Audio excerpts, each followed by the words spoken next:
Okay. So today we'll start with a new topic, three-phase system. Okay. It's an advanced topic of your single-phase system. Means AC you are studying single phase. A little bit advanced of that is a three-phase system. A very easy topic. You will understand it very easily. See what do we mean from the meaning only? We'll understand first. So we are talking about a three-phase electric system.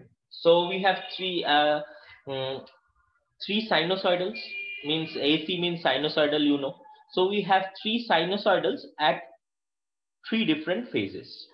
So what are the three different phases? If I can say very easily, that means logically that comes to my mind, that one cycle of a sine wave is 360 degree. So if there are three phases equidistant, they are spaced equidistantly, so it will be 360 by 3, that is 120 degree. So each sinusoidal will be placed at 120 degree from one another. So that is a basic graphical representation which I have tried to show over here. So what we are trying to make out of a three-phase system is that we have three separate single-phase systems which are displaced from each other by 120 degree. So phase 1, suppose it starts from 0 degree and it will end at 360 degree. Phase 2 will start at 120 degree. This is after 90 degrees. Okay, so this is 120 degree over here. Then continue its cycle in the means in this direction, and have a cycle also in this direction. And the third one is a blue line. Okay, so the blue line is starting from, see, the 0 is starting from your 240 degree. So this point, this point, this point, all are separated by how much? 120 degree. So this is how we have three phases. Now, why we need three phases? What are the advantages? Some simple advantages will go I'll tell you about three phases. What is the need? Means in comparison to a single phase system, we'll obviously study, because you have single phase also, three phase also. Means if you want to generate the amount of power, or if you want to have a same capacity of power, suppose a 40 kilowatt system. So much huge amount of power for a single phase. Hello. Yeah,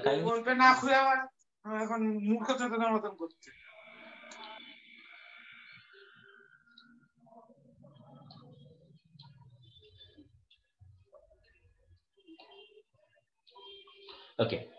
So if you are transferring the same amount of power or generating the same amount of power for a single phase system, it will require huge amount of conductor materials. Okay, we'll look into that, why conductor material is required huge. Just one line statement is there about that. First, just we'll go through this advantages. Some term is there, voltage regulation. What is voltage regulation? Actually, it's a change of your actual voltage, no load voltage, minus your full load voltage. If the device is operating on no load, obviously it will generate a higher voltage. And if it is occurring on full load, the output voltage will be less. That difference is called your voltage regulation. And if you want to generate more and more power, so obviously three-phase system will be required, because just by single thing, if I generate from a single phase system 30 watt power, for a three-phase system, what will be that? 3 times of that. So 3 into 30, that is 90 watt power. So for huge power generation, transmission and distribution, we need a three-phase system. So all the powers that are generated in electrical systems are three-phase. Next, all output of the three-phase system is greater, as I have told you. You can go through this. And one more important point, last one, all three-phase motors, whichever motors are working on three-phase, are self-starting. You don't have to give any external torque to that motor to start. You will read a motor called as three-phase induction motor at the last. You will see it is told that the person who will be teaching you will be telling you it as a self-starting motor, whereas the single phase version of that induction motor is not self-starting. So these are the primary advantages of three-phase system. So next what we'll do is look into the generation of three-phase supply. See, this is a very easy topic and you'll get very easy direct questions from here. So please go through this topic very nicely. So generation of three-phase supply. Now, in the first slide, we had seen how we are having the three-phase waveform. We had three sinusoidals which are separated by 120 degree. So you know how a single phase AC is generated.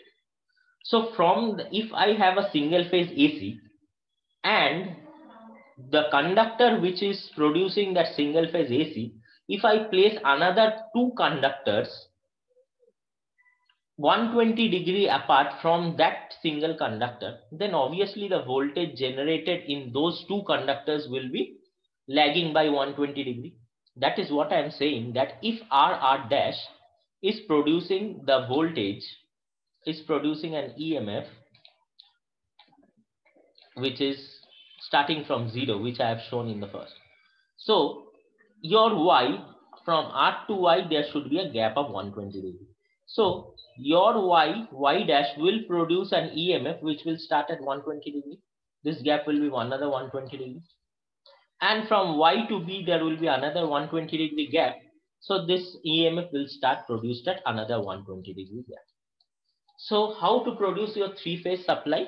We have to place your conductors within the magnetic field 120 degree apart in space. So in space, they are placed 120 degree apart. Then only the EMF can be generated in this way.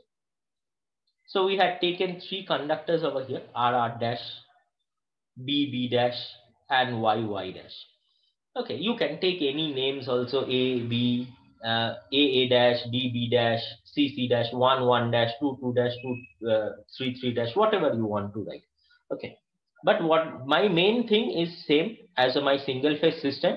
Instead of taking one single conductor in the magnetic field, as in case of a single phase system, I am taking three conductors in the magnetic field which are placed 120 degrees in space.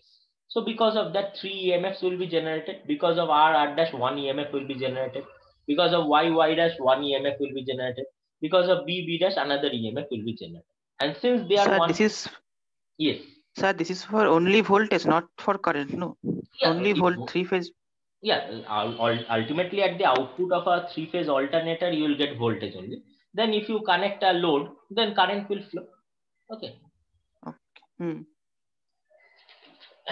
So that is what I am saying. All conductors should be placed 120 degree apart in space. This is my logic over here. And you know this current carrying conductor placed in a magnetic field, this will rotate. So I have taken a direction of rotation as anti-clockwise. You could have taken as clockwise also, doesn't matter. And it is rotating. These conductors are rotating at some angular velocity omega. So this is how three-phase EMF is generated. Now, the basic thing what we have to do next is we have to write the equation of the voltages. So what will be the voltages over here? Now, I am taking all the voltages. See, in the first slide, I have taken all the maximum values are same, right? I have shown one over here to reduce the complexity. Okay, it can be any voltage. It can be any value. So all you see the peak values are same. The peak values are same. So if you look into the voltages which I have written over here in third point, ER. Okay, so ER is the voltage produced in conductor R dash. EB is the voltage produced in conductor BB dash. You can write the term as ER dash, EY dash, EBB dash, whatever you want to write, you can write, no problem. But all the magnitudes are same. How you write a sine wave, you know, V is equal to Vm sine omega t. You write the magnitude and into the sine function. So that is only I have written all magnitude same. See, E is equal to Em. So ER is equal to Em. Now, if I take, yes. Now, if I mute yourself. Guys, please don't unmute yourself in between. It will be very difficult.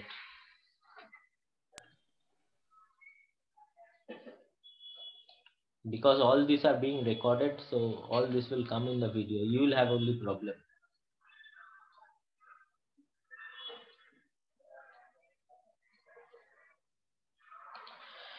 Okay. So,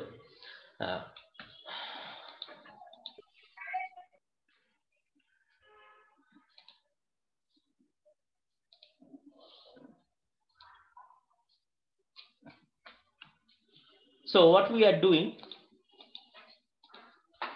Yeah, what we are doing is we are writing the voltage equation for the three EMFs, ER, EY, EB. So ER is EM. Let us consider this R as my reference. Okay. So R as my reference. So the voltage produced, the sinusoidal produced will be starting from 0. So I will write EM sine omega t.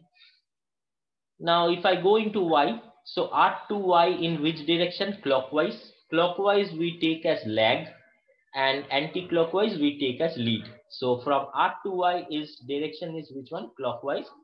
So I can say your Y conductor or the EMF produced by the Y conductor is lagging your R conductor EMF by 120 degree. So this is sine omega t minus 120 degree. And from R to B is how much? 240 degree, 120 this much. This gap is another 120. So total 240. So EB is equal to EM sine omega t minus 240 degree. So these are the three EMF equations or the voltage equation generated in the coil. And you see they have three different phases. One is starting at 0, one is starting as minus 120, one is starting at minus 240. Just now I have told which I have taken as reference. I have taken coil R as reference, and Y and B will lag your ER by 120 degree and 240 degree respectively. Now you could have written this equation in the other way also. See, how could I written the other way? You could have taken clockwise direction. So R to B is how much? 120 degree. So plus 120 degree for B. And if you go in this direction to Y, that will be plus 240 degree for Y with respect to R if we are taking clockwise direction. So this could have been written plus 240, this could have been written plus 120. That is same way. Either ways you can represent, but general way of representation is going in the lag direction, that is clockwise direction. So I have written it like this. Now, these equations can be also be written in another form. Okay, that is a polar form, where you have the magnitude and your angle. You will read all this magnitude and angle in your single phase system also. So what is this angle representing actually? This is your magnitude of this voltage. Whatever the magnitude is, all have the same magnitude because all maximum values are same. So sine omega t plus or minus 0. So that is the angle over here. So this is 0 over here. What is the angle over here? Minus 120. What is the angle over here? Minus 240. So minus 120 minus 240. Or just now we have said we can write minus 240 as plus 120. So you can write the equation like this also. You can write the equation in this form also. Both have a meaning same. So this is how you have to generate your three-phase supply. And this is how all these 6 equations are your representation of your three-phase. So this is the basic topic of what is introduction of what three-phase is. So is there any doubt up to this? How three-phase is generated and how the three-phase system looks like. Okay. So next what we'll do, the most important thing in AC, obviously we have to draw phasor diagram. So this phasor diagram is very important for us. So how will you draw a phasor diagram? So all these are having some magnitude as well as some direction, right? See, it is having a magnitude E and is taken as reference 0 degree. This is having E and has a direction of minus 120 degree with respect to what? ER. So EB has a magnitude of E and is plus 120 degree or minus 240 degree with respect to your ER. Okay, so all these phases, all these voltages have some magnitude as well as some direction. So we have to represent in terms of phasor diagram. So you can take the reference which is written over here as ER because sine omega t plus minus 0. Anywhere you can draw it. So I have shown it over here, ER. Okay, so minus 120 degree, that means in which direction? Clockwise is EY. So clockwise I'll go and show my EY. Then minus 240 degree I'll show my EB. So another 120 degree I'll show my EB. You go in this direction, it will be plus 120, this will be plus 240. Anyways, it's correct. So what I would like to show you in the next diagram, you could have drawn it in this way also.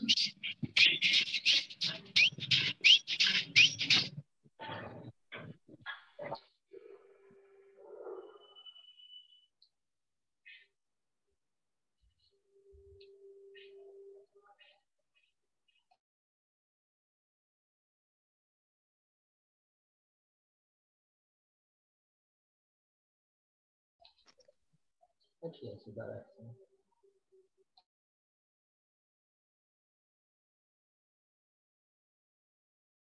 just a minute.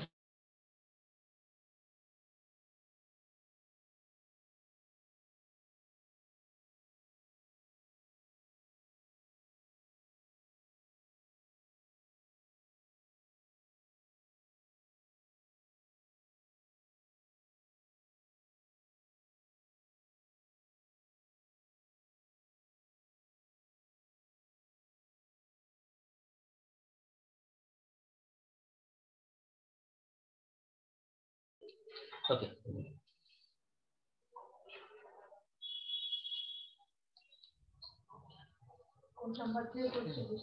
So you can draw this phasor diagram like this also. You can take anyone as reference. I have shown it as EA. I told you can name this as 1, 2, 3, A, B, C, anything.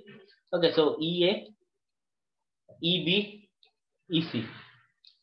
So EA from EA to EB is 120 degree, then another 120 degree is EC, and then this all gap is 120. So you can rotate this phasor in this direction also and draw like this also. So these are the two phasor representation over here. Yes, any doubt?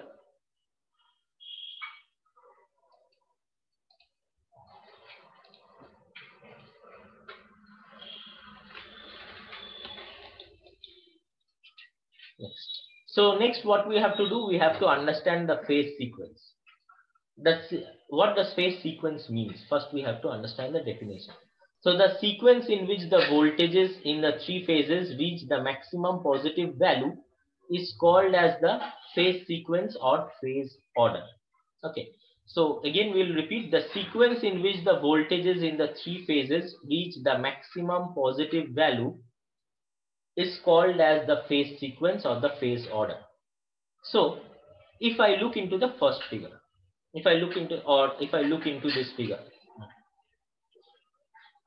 if I look into this figure, see phase 1 is reaching its maximum value first, then phase 2, then phase 3. So my phase sequence is 1, 2, then 3. Now if I go into this figure which I have drawn over here, okay, so for the first figure, A is reaching maximum over here, then B is reaching over here, then C is reaching maximum over here. So A, B, C will be my phase sequence.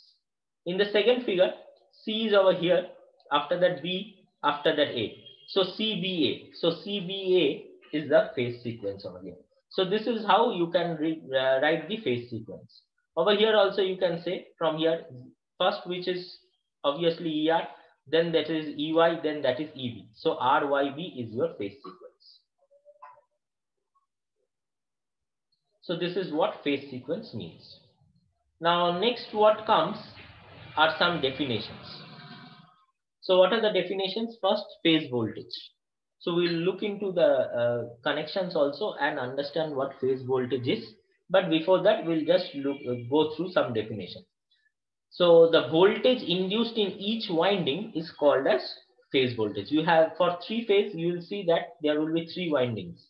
So whatever the voltage will be induced in each winding is called as phase voltage. And what will be the phase current? The current flowing through each winding is called the phase current. So wherever you are getting the phase voltage, the current flows. If some current flows through that winding, then that current will be called as phase current. Then there are another voltage comes over here, line voltage. So line voltage is voltage available between any pair of lines or terminals. It's called as line voltage. You'll understand in a better way when I show you the diagram. Next is what the line current, the current flowing through each line is called as line current.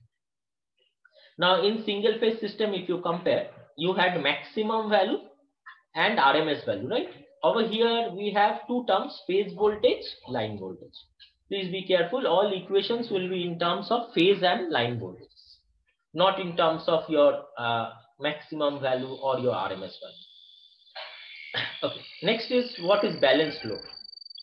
Balanced load means whatever your three-phase system is supplying at the output, it has all the loads, all the three-phase load has the same magnitude and power factor. So if it is having a power factor of 1, all the three loads should be having same power factor 1, and all magnitudes will be same. That is, all the impedances will be same. That if the impedance of one, suppose one load is 10 ohm, the impedance of the other two loads also will be 10 ohm. Then only we can say it as balanced. Otherwise, it will be unbalanced. Just one second.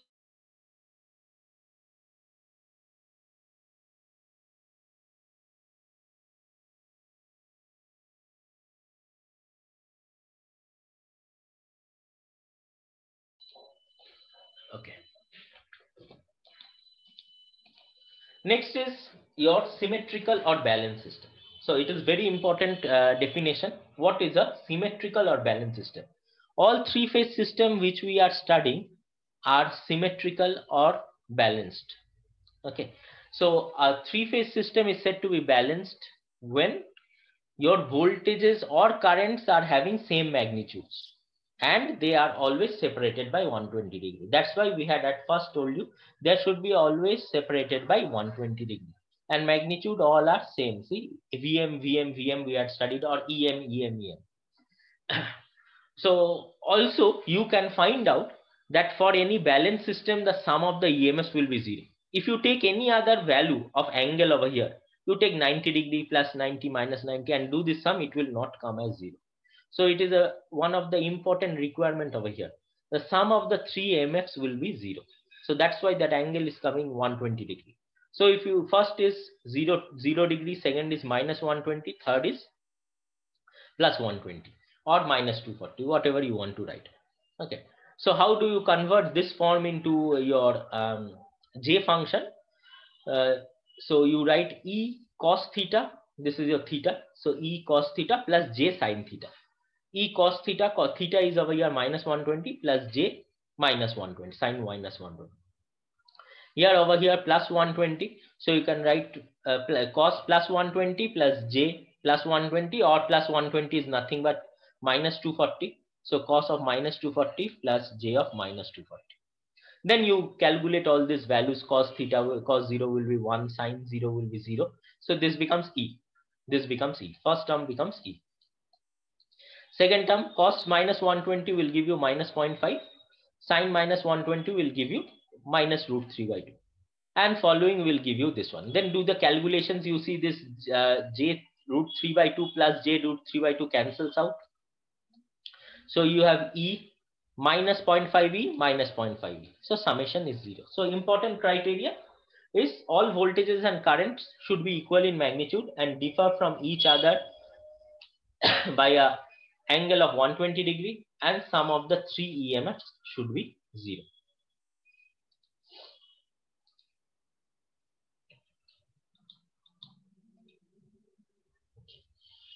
Now, how the three phase should be connected? And one of the advantage which we have talked about, that conductors required will be less. That can be shown in this figure. So if you take a three-phase generator, we had studied a single-phase generator for generating a single-phase AC. So if you consider a three-phase generator in which all the three phases are separate. So all the three phases over here are separate. See, three separate phases. So from each phase there will be one conductor to connect your load and one return path. So there are two conductors required. So for three phases there will be total 6 conductors required. But if you use a three-phase connection, which are generally your star and delta, this you know, I think in DC also you have studied star and delta. So star and delta connection, if you know that there are 3 windings over there, those connections can be used in three-phase. So if those connections are used in three-phase, instead of your this separate non-interlinked three-phase system, the conductors required will be less. See, if you take a non-interlinked system, you have to use 6 conductors. But if you take a star connection, you have one conductor, right? 2 conductors over here, another third conductor, and directly connected to load over here. So no problem over here. So that's why the conductor required in three-phase system is less. So for the same amount of power to be generated, why to use a more costlier system by using a single phase system? So that's why we go for three-phase system. Next, very important is star connection. Today we will discuss only the star connection. Next day we will study about the delta connection and other things. So you know what is the star connection is looking like. It is a Y connection. It looks like a Y. It looks like a Y. Or inverted Y you can write down. So that's why we are saying a star or Y connection. So this on figure 5. In figure 5 I have shown you the star connection over here.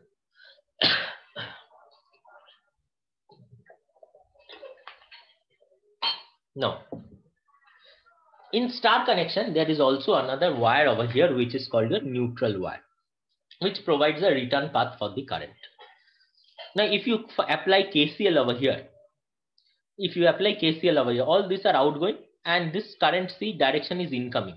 So this incoming current is equal to IR plus IB plus IY. IR plus IB plus IY is equal to IN. But since we are considering a balanced system, we had just seen ER plus EY plus EB is equal to 0. So obviously IR plus IY plus IB will also be 0. So we can write is equal to 0 vectorial. So that's why this point is written over here. Now this system over here is called a 3-phase 4-wire system. One phase over here, second phase over here, third phase over here. Okay, so 3 wires for here, 1, 2, 3, and the 4th wire comes because of this neutral wire. So 3-phase 4-wire system. If you remove the neutral wire, it will be 3-phase 3-wire system. For this figure, I am saying it as a 3-phase 4-wire system. 3-phase system which is having 4 wires. Now, coming into the definitions of your line voltage and your phase voltage. In this diagram, we have shown only your phase voltages. So how do you calculate your phase voltage? Any voltage measured between any line, these are your lines, okay, this R, this is your B, this is your this is your B, this will be Y, this will be Y, and this will be your B. So all these are your okay, it's written correct only. One second, just EY, yeah, correct only. So this is EY for Y, this is B, so this is for B, and this is for R. All voltages measured between line. Okay, this point, this is your line, this point, this wire is your line, this wire is your line, and the neutral point is called your phase voltage. So if you measure the voltage over here, this neutral, so potential 0. So over here this is R. So ER minus EN, which is 0, will give you ER only. So EY minus EN will give you EY only. EB minus EN will give you EB only. So any voltage measured between your neutral and your line is known as your phase voltage. And if you measure voltages between any two lines, that is, this is R, this is B. So if you measure the voltage between this one, so you will get ERB. So this is called your line voltage. So the voltage between any two lines is called your line voltage. Voltage between neutral and line is called your phase voltage. So because of ER, what current will get IR? So IR. Because of EB, what current will get IB? Because of EY, what current will get IY? So these are the 3 phase currents which are shown over here. Now, we'll try to find out the voltages over here. So between any two lines, this is your line 1, line 2, line 3. We can calculate the voltage. So between these two lines, this line 1 and line 2, this is R, this is Y. So what we will get VRY or ERY, whatever you want to write. Achha. Between these two, this is your R, this is your B. So what you will get VBR or VRB. And between these two, what you will get is VYB. So this is why this is the VYV. So VR, VY, so VRY, VBR, VYB are your line voltages, whereas ER, EB, EY are your phase voltages. Now, one thing you should take care of, in DC circuits, you had seen star connection. We had represented this as resistance. But since it is a AC circuit, your inductor capacitor can remain in the circuit. But generally, we consider an inductive circuit only. So all these wires over here are represented in terms of inductors. You can't represent a resistance over here to show the proper meaning of a AC circuit, AC supply. So you have to replace that resistor which was shown in DC star connection by inductor over here. So this is what which is drawn over here, and in inductor also I think you have done this. In inductor current lags, so that's why my current lags shown over here. So ER and IR is lagging by some angle phi. Why lagging? Because from ER to IR, which direction? Clockwise. So lagging. From ER to IY, which direction? Clockwise.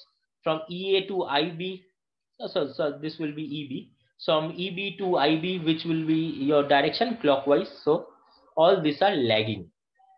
Okay, and all are same angles. Why same angle? Because balanced load. So because of this, whatever the magnitude will be, and that phi angle will also be same. So since it is a balanced load, all these angles will be phi only. If it is an unbalanced load, then it will be different. But we will discuss about balanced load. So it is very important to understand this phasor diagram. So how will you draw this phasor diagram? First draw ER. With respect to ER, draw your EY. How much degree it will be? 120. From here another 120 will be EA. And show your IR, IY, IB at an angle, phase angle of phi, because it is an inductive load. If it was a resistive load, all will be in phase. So IR will be over here in phase with ER. So IY will be in phase with EY. But since I have taken an inductive load, all will be lagging by an angle phi. So this is the phasor diagram which you should know. And I have described to you about the line current and phase, line voltages and line phase voltages also. Now, this is very important. Phasor diagram for star connection. So how to draw the phasor diagram of star connection? We'll start with it. Then we'll do with this relation. So my main objective is to find the relation between line voltage and phase voltage. But before that, I have to draw this figure number 6. So what it is? So we'll draw the phase voltage first. So ER over here, 120 degree to ER is EY. Another 120 degree from EY is EB. Then what we'll draw is the negative portion of that. So we'll extend ER in the opposite direction to get minus ER. This will be minus ER. We'll extend EB in the opposite direction to get minus EB. We'll extend EY in the opposite direction to get minus EY. Okay. Now, you have to next draw the resultant. So what will be the resultant over here? EY minus EB, that is VYB or EYB. EB minus ER will be VBR or EBR, whichever you want to write. ER minus EY will be resultant of VRY. So this is how you need to draw your phasor diagram. So we'll start with this. How to draw the phasor diagram. Again, we will go for a repetition of this. See, we will draw the ER. Then we'll draw the EY 120 degrees to it. Then we'll draw the EB another 120 degrees to it. Then what you will do, you will draw all the negative part by extending in the opposite direction. So you'll get minus ER. I told you this will be minus ER. Minus ER. Opposite to EB shown by dotted line, minus EB. Opposite to EY is minus EY. Then draw all the resultants. VYB, resultant of EY and EB, minus EB. Then draw all the resultant VRY, VBR. And you can draw resultants over here also. For first figure, it is not shown over here, but I'll show you. I can draw a resultant over here also. See what will be my resultant? It will be ERB, right? ERB or VRB, whatever notation is used over here, we'll use that. So VRB.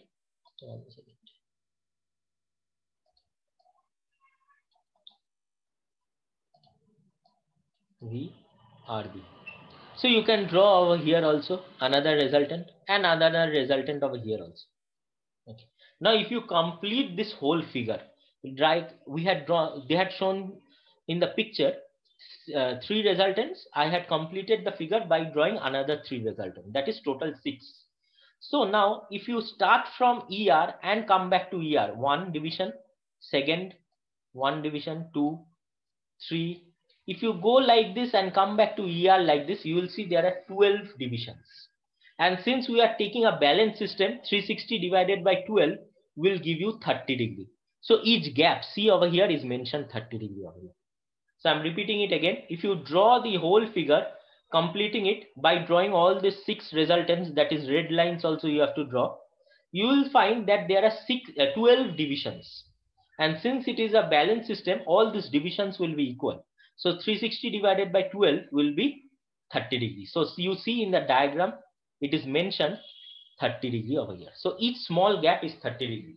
Now I'll take a small conclusion after that in point number 5. First we'll derive this equation. So what we are trying to find out relation between line voltage and phase voltage. So which is my line voltage VRY, which are my phase voltages ER and minus EY. So I'll take the magnitudes only. So no need to take the signs, we'll take the magnitudes only. So take any vector, means take any phasor or vector, whichever I want to say, VYB. So VYB is a combination of what? EY and minus EB. So you know how to solve vectors. So what you do, root over a square plus b square plus 2ab cos of the angle between them. So EY square is the first term. Next is we are taking magnitude. So EB square plus 2 EY EB into angle. What is this angle? 30 degree. What is this angle? 30 degree. So from EY to EB, how much is the angle? 60 degree. So cos 60. So cos 60 is how much? Next step you put it half. And what you will put it is also YB, VYB. So what is VYB or VRY? VYB or VRY is nothing but your line voltage. So I have replaced that by line voltage. All values are balanced. So all magnitudes will be same. Phi angle will be different. That angle, because it is a different position. This angle is a different position. All magnitudes will be same. So VL. EY is which voltage? Your phase voltage. So VPH. EB is which voltage? Your phase voltage. So VPH. So 2 into VPH, that gives me 2 VPH square. Cos 60 is half. Right. Oh, so sorry. Over here there will be 3. So 2 cancels out. So you get VPH square. So VPH square plus VPH square plus VPH square, you will get 3 VPH square. So VL is equal to root 3 VPH. So very important relation. This derivation comes in your exam also. You have to draw this phasor diagram, write this equation, just simple thing. So you should understand how to draw the phasor diagram, draw your star connection, then draw your phasor diagram, then do this derivation. Now one important conclusion, what will be taken from here? 2 important conclusions. From VYB to VBR, what is my angle? So 30 here is one another resultant over here. So 30, this is also 30. So 30 over here, this gap is also 30. 30 into 4 gives you 120. So from one line voltage VYB to VBR, what is the phase difference? Is 120 degree. What is VRY? Line voltage. What is ER? Phase voltage. So between phase and line voltage, what is the gap? 30 degree. So line voltages and phase voltages are separated by how much? 30 degree. So these 2 points can come as your MCQ. Please remember this. And yeah, last slide for today's discussion. So what is the, similarly there will be relation between phase voltage, this will be line currents. Okay, this will be line currents and phase currents and line currents. So we are trying to find out the relation between line currents and phase current. It is very simple over here. See, what is ER? Is phase voltage. Because of it, what phase current will produce? IR. This is my line, right? This IR phase current will only flow through this line. So IR is nothing but the line current over here. So you see EB. This EB will produce a current IB. So that will only flow through this line. So whatever the phase current is will flow through this line. So that phase current will be again my line current. So that's why you have IL is equal to IPH in case of this. I'll make the small corrections and then send you the slides. This will be relation between currents. And last we have three powers. I will not describe about the power because all these descriptions will be given while being taught your single phase system. I'll just come into three powers and just give a small definitions. Okay. So total power consumed by the circuit, what it will be? 3 into per phase power. If I have a single phase system, I will have only single phase power. If I am having three phase system, so 3 into that single phase power. What is that per phase power? What is my per phase voltage? VPH. What is my current? IPH. What is the power factor angle? Cos phi. So V3 VPH IPH cos phi. So 3 VPH IPH cos phi. Now you put the relation over here. VPH can be written as VL by root 3. So you write this as 3 into VL by root 3. And what can be IPH written as? IL. So into IL. And this cos phi written as usual. So this cancels out and gives you root 3. So root 3 VL IL cos phi. So if you write in terms of phase voltage, what you write? You write 3 VPH IPH cos phi and root 3 VL IL cos phi in terms of line voltages. This is watt. Unit is watt. So this is the actual power consumed by your load. The power, total reactive power. Another power comes total reactive power, which is consumed by your reactive element, that is your inductor capacitors. So that is given by 3 VPH IPH sin phi or root 3 VL IL sin phi. You can understand 3 VPH IPH can be written as root 3 VL IL. Similarly, 3 VPH IPH written as root 3 VL IL sin phi. Its unit is VAR, volt ampere reactive. And last power is your apparent power. It is the phasor sum of these two, or RMS power. You can tell total RMS power in case of single phase circuit. But over here we'll define in terms of line voltage or phase voltage only. So rather than I'll say it is the phasor sum of this. You can write S is equal to root over P square plus Q square. Okay, so cos square plus sin square becomes 1. So ultimately you get root 3 VLIL or 3 VPH IPH. So these are the three powers, and these two relations are very important because you will be requiring all these formulas for solving